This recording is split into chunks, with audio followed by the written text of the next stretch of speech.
Buenas noches mis queridos, buenas noches mis queridas. Es un privilegio poder compartir con ustedes la palabra de Dios.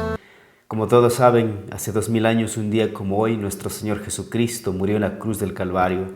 Así que el sermón del día de hoy lo he denominado el Rey que fue crucificado. O también podemos llamarle no hay victoria sin cruz. La pregunta es ¿cómo se honra a los reyes? ¿Cómo se honra a los que gobiernan, a los que rigen las naciones, a los que rigen los reinos? ¿Cómo se honra a ellos? Hace 2000 años la naturaleza lloró, los cielos lloraron y Dios lloró. Esto fue necesario, pero terrible, la crucifixión de un rey. Las consecuencias de la rebelión de Adán y Eva habían tomado el control de nuestras vidas, pero también habían afectado a los cielos. Y ahora los cielos lloran porque el rey ha sido crucificado. Ahora cuando las tinieblas se cernían sobre la cruz, el pecado finalmente ha sido expiado. El pecado finalmente ha sido conquistado. La muerte finalmente ha sido derribada. En el verso 17 de Juan 19 dice: y él, cargando su cruz, salió al lugar llamado de la calavera, que en hebreo significa Gólgota. El rey va cargando su cruz desde la ciudad de Jerusalén después de la tortura, un juicio injusto, la traición de un amigo, el abandono de sus discípulos, la negación de Pedro. Ahora el rey está cargando su cruz. No hay nada de agradable o atractivo ejecutar a una persona en esos días, pero lo más doloroso y lo más vergonzoso es que hacían que el culpable cargara su propia cruz hasta llegar al lugar de la ejecución. Hoy en día también existen muchas formas de ejecutar la cruz, la guillotina, la silla eléctrica, la inyección letal. Y cuando uno escucha eso, asocia inmediatamente con culpa, con vergüenza, con delito, con delincuencia, con asesinatos, etc. Las ejecuciones de la antigüedad eran verdaderos espectáculos públicos para la chusma de ese tiempo. Y cuando las personas eran ejecutadas, todo el pueblo acudía, observaba, veía, hablaban. Era nada más y nada menos la noticia del momento. Pero dice que él fue crucificado. El rey va cargando su cruz. La cruz, ¿te has puesto a pensar en el emblema de nuestra fe como cristianos? Nuestro emblema es una cruz, y quizás hoy en día tú tengas una cruz colgando de tu cuello, tienes una cruz en tu casa. Hay canciones, hay himnos, hay libros acerca de la cruz, pero en ese tiempo la cruz no era algo digno de qué hablar. Era un símbolo de vergüenza, de dolor, de sufrimiento, de culpabilidad, porque en la cruz ejecutaban a los peores criminales, a los culpables de asesinatos, a los culpables de genocidios, a los culpables que se rebelaban contra la nación de Roma o de Israel. La cruz era el medio de ejecución para los peores criminales. Hoy en día todas las empresas buscan un logo, un emblema que les defina, que les hagan trascendentes. Pero el emblema del cristiano es la cruz. Ese lugar de humillación, ese lugar de dolor, de tristeza, de soledad, de vergüenza, es nuestro logo. Es lo que tenemos ahora como un símbolo de esperanza. Dios eligió una cruz, no una vela, no un arco iris, no una estrella, no una paloma. Eligió una cruz. Y la cruz no era un símbolo de victoria en ese tiempo, pero el Señor hizo que la cruz ahora sea un símbolo de victoria. Era un símbolo de una gran pérdida y humillación, pero para Dios ahora representa poder. El poder para perdonar todos nuestros pecados, por más horribles u oscuros o suyos que sean. Poder para que busquemos la reconciliación los unos con los otros.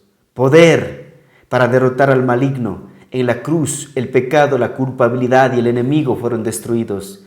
Dicen que nuestros pecados fueron clavados en la cruz. La acta, los que había contra nosotros, fueron clavados en la cruz. Poder, la cruz tiene poder para transformar vidas, familias, naciones y, ¿por qué no, este planeta? Entonces el mensaje es, ¿por qué entonces seguimos predicando un evangelio sin cruz? Porque predicar un evangelio sin cruz es hacer vana la muerte de nuestro Señor en ese madero hace 2000 años. Es hacer vano el sacrificio de nuestro Señor. Primera de Corintios 1:17 dice: pues no me envió Cristo a bautizar, sino a predicar el evangelio, no con sabiduría de palabras, para que no se haga vana la cruz de Cristo. La cruz de Cristo tiene poder, pero cuando se predica con el poder del Espíritu Santo. Los requisitos de admisión que el Señor puso para sus seguidores también es la cruz, mis queridos. Entonces hoy debemos recordar que la cruz nos desafía a ser diferentes, a caminar diferente, a vivir diferente. Marcos 10:21 dice: entonces Jesús mirándole, le amó y le dijo: una cosa te falta. Anda, vende todo lo que tienes y dalo a los pobres, y tendrás tesoro en los cielos, y ven y sígueme, tomando tu cruz. El camino de la cruz no es nada fácil, mis amigos. Salir de Jerusalén al Gólgota no era algo divertido, no era un día de campo, no era un paseo de mañana, era la vergüenza, el dolor. Y la pregunta es: ¿por qué se dejó humillar, despojar, torturar y cargar una cruz nuestro Salvador? La respuesta es bien sencilla. Él dice: es por ti, Freddy. Lo hice por ti, por tu esposa, por tus hijos. Lo hice por tu familia, lo hice por este mundo. Lo hice porque los amo. Quizás nosotros en los momentos de dolor que vivimos no encontramos las respuestas, pero ante este dolor lo que el Señor dice: lo hice por ti. Pero también al seguir viendo lo que dice aquí, dice: y él cargando su cruz salió al lugar llamado el Gólgota, y en hebreo, calavera, que en hebreo es Gólgota. Algo más pasó en el camino. Mientras Jesús caminaba con su cruz al Gólgota, alguien le ayudó a cargar esa cruz. Marcos 15:21 dice: y obligaron a uno que pasaba, Simón de Cirene, padre de Alejandro y de Rufo, no olviden esos nombres, por favor, que venía del campo, a que llevase la cruz. Cirene estaba al norte de África, así que Simón había llegado a Jerusalén, quizás para adorar a Dios, trajo una ofrenda, quería sentirse un momento un adorador, sentirse en Jerusalén la presencia de Dios, conocer a ese Dios que abrió los mares, a ese Dios que hizo los cielos, a ese Dios que hizo grande esta nación de Israel. Pero la cruz cambió la vida de Simón. ¿Por qué vemos que cambió la vida de Simón? La Biblia registra en Romanos capítulo 16, verso 13, dice: saludad a Rufo, escogido en el Señor, y a su madre mía. En el libro de Marcos dice que Simón era padre de Alejandro y de Rufo. Lo que vemos es que la cruz de Cristo cambió la vida de este hombre, de su familia, y de repente hasta sus hijos se convirtieron en seguidores de nuestro Señor Jesucristo. Lucas 9:23 dice: y decía a todos: si alguno quiere venir en pos de mí, niéguese a sí mismo, tome su cruz cada día y sígame. Este día nos recuerda que nuestra responsabilidad es tomar nuestra cruz y seguir adelante, no mirar hacia atrás. Gálatas 6:14 dice: pero lejos esté de mí gloriarme, sino en la cruz de nuestro Señor Jesucristo, porque en el mundo me es crucificado a mí y yo al mundo. Dice Pablo: yo me voy a gloriar ahora en la cruz, porque ese símbolo de dolor, de vergüenza, de sufrimiento, de angustia, de soledad, ahora es un símbolo de poder, un símbolo de gloria, un símbolo de libertad. ¿Y quién cambió todo esto? Porque un rey murió en esa cruz. Verso 18 dice: y allí le crucificaron y con él a otros dos, uno a cada lado y Jesús en medio. Vemos que aquí Dios fue humillado por el hombre. ¿Cómo puede pasar esto? ¿Cómo es posible que Dios, el Rey, sea humillado por un simple hombre como usted y como yo? ¿Cómo es posible? Esto es posible cuando el hombre ha desechado a Dios de su vida. Romanos capítulo 1 dice: pues habiendo conocido a Dios, no le glorificaron como a Dios. Y al no glorificarle a Dios como Dios, terminamos desechando a Dios de nuestras vidas, jugando con Dios, trapeando a Dios con nuestras filosofías, pensamientos, con nuestro humanismo, con nuestras quejas. Pero hace 2000 años la cruz llegó a tener tanto poder porque un rey murió en esa cruz. Y ese rey nos dijo a nosotros: si ustedes quieren cambiar, si ustedes quieren ser mejores, tomen su cruz y síganme. No dijo tomen su cruz y quédense sentados observando lo que pasa en este mundo. Dijo síganme. Eso significa que vivimos como Él, caminamos como Él, seguimos sus pasos. Que nosotros vemos que la cruz no es el acto final de Dios para la redención de la humanidad. Nada más es un paso para la eternidad. Verso 19 dice: escribió también Pilato un título que puso sobre la cruz, el cual decía: Jesús Nazareno, Rey de los judíos. Aquí vemos que para Pilato Jesús era un rey de letrero, mis queridos, pero no de corazón, rey de los demás, pero no de él. Hoy, igual que Pilatos, para muchos de nosotros, Jesús es un rey de panfleto, es un rey de eslogan, es un rey en el parabrisas de nuestro carro, es un rey en una cruz que cuelga de nuestro cuello, Es el rey de muchas canciones, pero no de nuestras vidas. Lo que Jesús dice es, no quiero ser un rey de panfleto, quiero ser el rey de tu corazón. Por eso la Biblia dice, dame, hijo mío, tu corazón. ¿Es Jesús el rey de tu corazón? Ese rey se ganó el trono de tu corazón porque lo ganó en una cruz. Verso 20. Muchos de los judíos leyeron este título porque el lugar donde Jesús fue crucificado estaba cerca de la ciudad y el título estaba escrito en hebreo, en griego y en latín. Dijeron a Pilato los principales sacerdotes de los judíos, no escribas rey de los judíos, sino que él dijo, soy rey de los judíos. ¿Qué es lo que están diciendo aquí los judíos? Él no es nuestro rey. Así es que por favor retire ese letrero porque él no es nuestro rey. Los líderes religiosos de Israel negaron la autoridad de Jesús sobre Israel y sobre sus vidas. Hay muchos de nosotros también que hemos negado la autoridad de Jesús de nuestras vidas, de nuestra familia, de nuestra nación, de este planeta. Amigos, hebreo, griego y latín. En esos 3 idiomas estaba escrito Jesús, rey de los judíos. Da a entender que el plan de Dios era para todas las naciones y tiene algo que enseñarles al mundo. Veamos hablando de las 3 naciones, de los griegos, de los romanos y de los israelitas. Grecia le enseñó al mundo la belleza de la forma y del pensamiento. Roma le enseñó al mundo la ley y el gobierno. Israel enseñó al mundo la verdad y la adoración al único Dios de Israel. En Jesús vemos la consumación de estas 3 cosas. En Él está la suprema belleza y el pensamiento más elevado acerca de Dios. Por eso dice que nuestros pensamientos deben estar cautivos en Cristo, que debemos llevar nuestro pensamiento cautivo. Incluso Él dice en Filipenses, cambia tu manera de pensar para que cambie tu manera de vivir.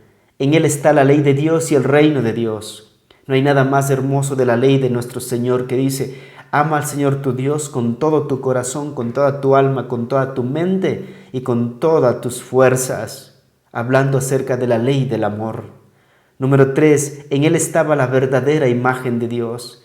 Por eso el Señor Jesús dijo, pero es necesario que los que le adoren en espíritu y en verdad. Vemos Grecia, Roma, Israel, pero el Señor resume esas 3 en su persona. Todas las búsquedas y los esfuerzos del mundo se encuentran y terminan en nuestro Señor Jesucristo, en quien es el Rey que fue crucificado hace 2000 años. Juan 19:22, respondió Pilato, lo que he escrito, dando a entender que él ya no quería saber más nada de esto, pues esa era la forma de Pilato, no ser responsable de sus acciones. Se lavó las manos, ahora dice lo que he escrito. Y muchos de nosotros también decimos, ya, pues lo hecho. Cuando podemos nosotros, con nuestras decisiones, con nuestro pensamiento, con nuestra relación con Dios, cambiar la estructura de nuestro pensamiento, la estructura de nuestras vidas y ser más como Jesús. Versos 23 y 24. Dice, cuando los soldados hubieron crucificado a Jesús, tomaron sus vestidos e hicieron 4 partes, una para cada soldado. Tomaron también su túnica, la cual era sin costura, de un solo tejido, de arriba abajo. Entonces dijeron entre sí, no la partamos, sino echemos suerte sobre ella, a ver de quién será esto, para que se cumpliese la escritura que dice, repartieron entre sí mis vestidos y sobre mi ropa echaron suertes, y así lo hicieron los soldados. Aquí vemos que estos soldados, mientras el rey está siendo crucificado, ellos estaban jugando al pie de la cruz. No hay escena en la que se vea más claramente la indiferencia con que paga Cristo el mundo. Ellos jugaban mientras Él les salvaba al mundo de sus pecados. Allí en aquella cruz, Cristo estaba en agonía. Al pie de la misma cruz los soldados echaban los dados como si no estuviese pasando nada. Y hoy en día también nosotros muchas veces vivimos como si no pasara nada, indiferentes a la obra que Jesús hizo en la cruz del Calvario, por usted y por mí. Un artista moderno ha pintado a Jesús con las manos taladradas por los clavos y los brazos extendidos hacia una ciudad moderna por la que pasan las multitudes sin fijarse en Él. Hace unos meses atrás las multitudes caminaban como si Dios no existiera. Las multitudes caminaran como si no necesitaran de Dios. Ahora de repente las multitudes han hecho una pausa en su vida, estamos encerrados, estamos acorralados y de repente una vez más estamos volviendo nuestros ojos al cielo. Él está allí, esperando por ti, esperando por mí, con sus brazos abiertos. La tragedia no es la hostilidad del mundo hacia Cristo, sino la indiferencia.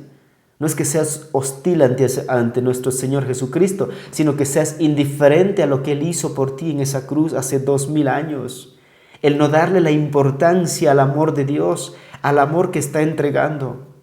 Muchos de nosotros también estamos jugando al pie de la cruz en vez de mirar la cruz. Muchos estamos incluso jugando con la cruz y la cruz nada más se ha vuelto un concepto, pero no vemos lo que realmente significa para nuestras vidas, para la vida de esta familia que tienes, de esta iglesia a la que asistes, de esta nación donde habitas. Vivimos en una sociedad que cada día se vuelve más indiferente a Dios, hasta que de repente las catástrofes naturales nos paralizan, nos detienen y por un instante nuestro ser que llora, que anhela dentro de nosotros buscar de Dios, tiene espacio para decir necesitamos de Dios. Este evento de que los soldados estén repartiendo los vestidos de nuestro Señor Jesucristo estaba profetizado en el libro de Salmos 22:16 que dice: porque perros me han rodeado, me han cercado cuadrillas de malignos, horadaron mis manos y mis pies. Contar puedo todos mis huesos, entre tanto ellos me miran y me observan. Repartieron entre sí mis vestidos y sobre mi ropa echaron suertes. Cuando usted lee el Salmo 22, usted va a ver detalladamente la imagen de la crucifixión, porque ese día también se cumplió una profecía dando a entender que el Señor cumple sus promesas. Versos 25. Estaban junto a la cruz de Jesús su madre y la hermana de su madre, María, mujer de Cleofas, y María Magdalena.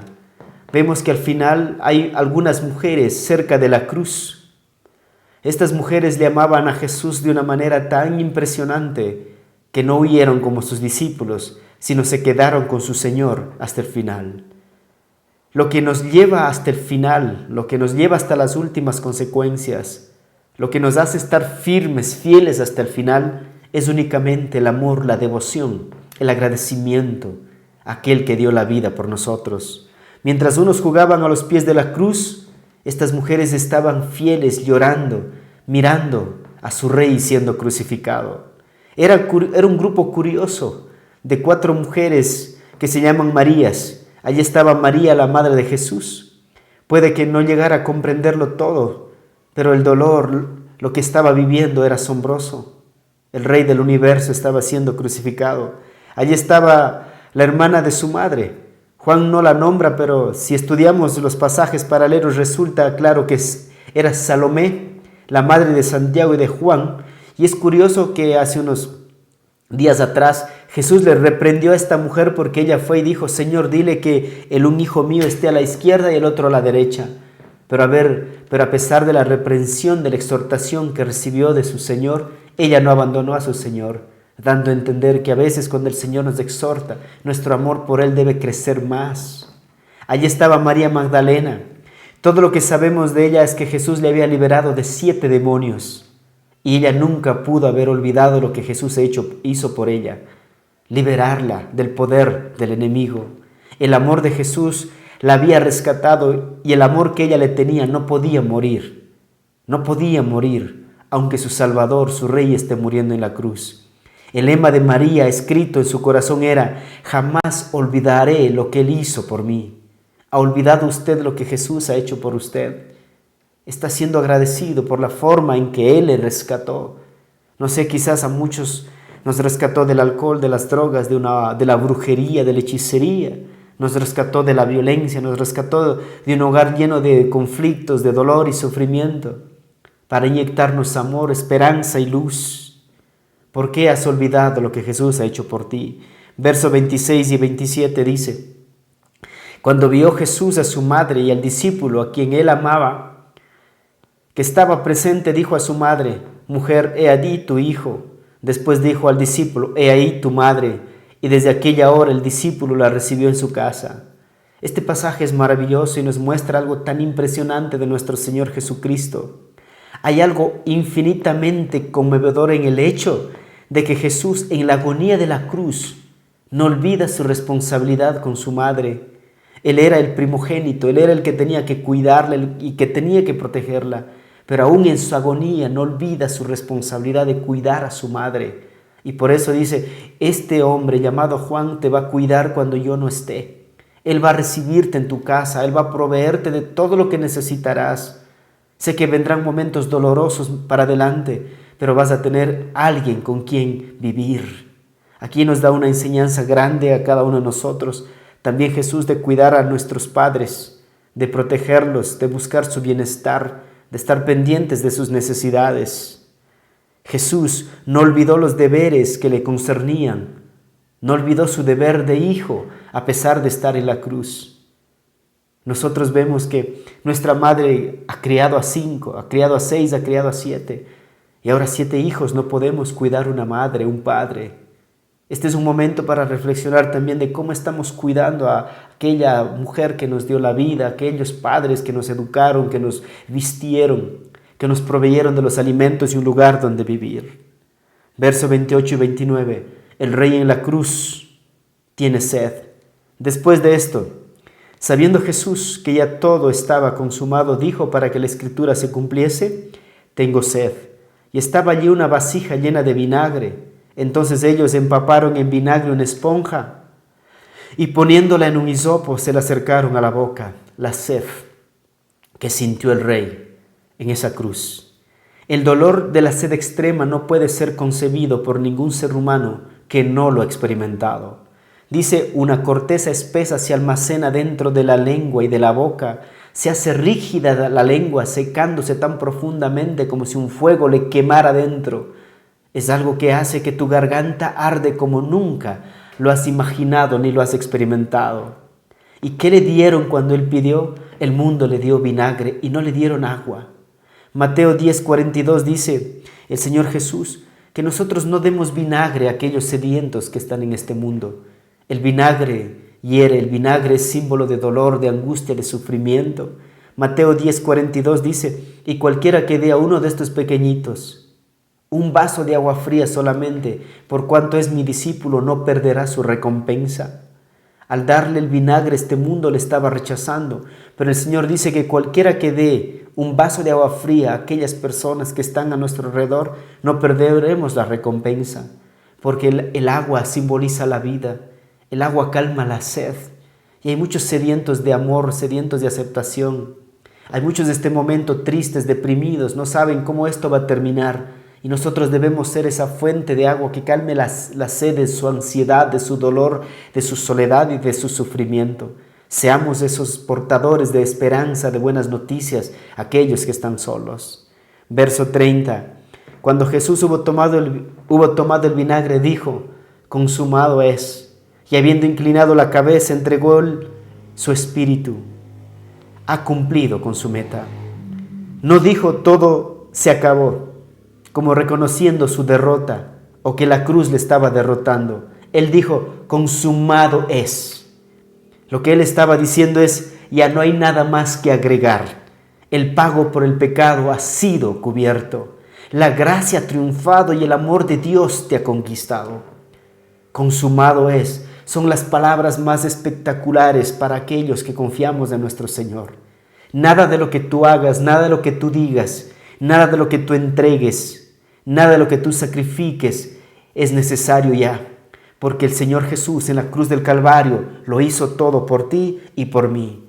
Las puertas del cielo están abiertas, el camino al cielo te está esperando. ¿Por qué? Porque ya no hay nada más que agregar para que tus pecados sean perdonados, para que tu vida sea transformada, para que la luz llegue a tu vida, para que la verdad gobierne tus pensamientos, para que la esperanza sea tu bandera.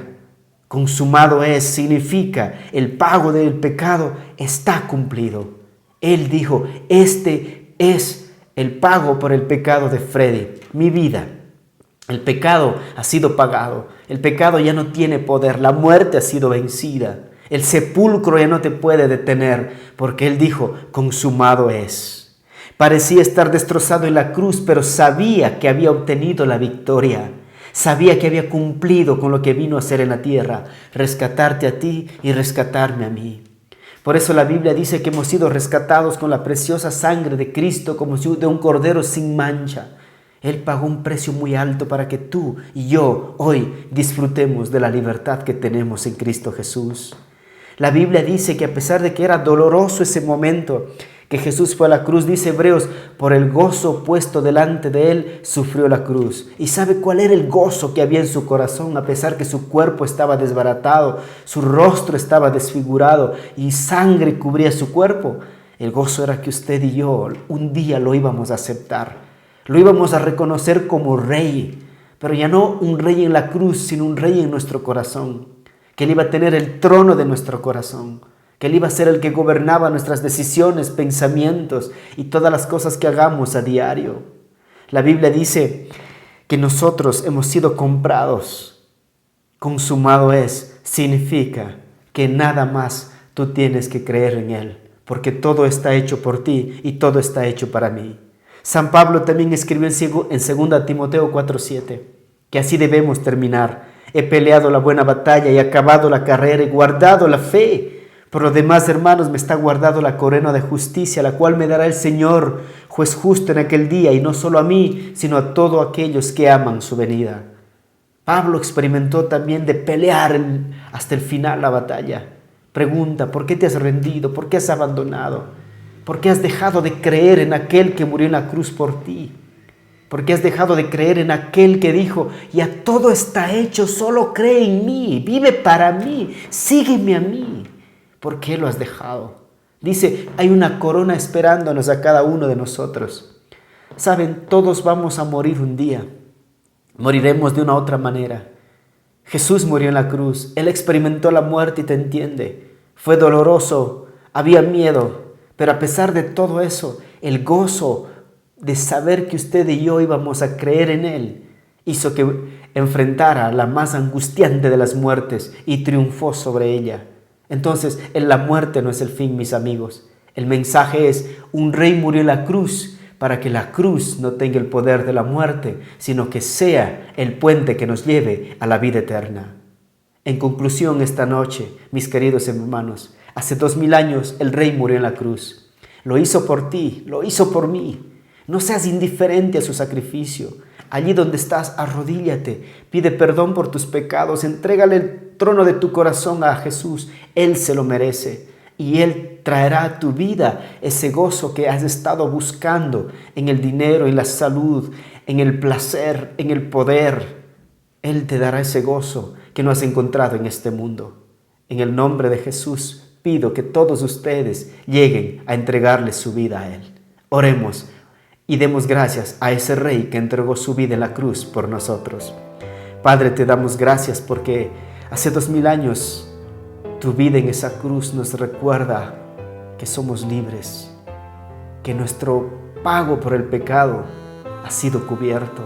Ya el pecado no tiene poder sobre nuestras vidas. Tú nos compraste para ti y nos has hecho reyes, sacerdotes de tu reino. Gracias por eso, Señor Jesús. Pero también te pido en el nombre de Jesús, como tu palabra dice, ten misericordia de este mundo y haz que este mensaje llegue a millones de personas en este planeta. Y todos aquellos que están sufriendo este momento por esta pandemia que está afectando la salud de aquellas familias, de aquellos doctores, de aquellas enfermeras que han sido afectados e infectados. Padre, gozo, esperanza pido para sus corazones. Y en tu misericordia, por amor a ti mismo, Señor mi Dios, te pido sanidad y restauración a este mundo. En el nombre de Jesús, amén. Gracias por estar con nosotros y no olviden comentar, compartir y suscribirse al canal. Haz que millones de personas vean este mensaje. Que Dios les bendiga. Ha sido un privilegio.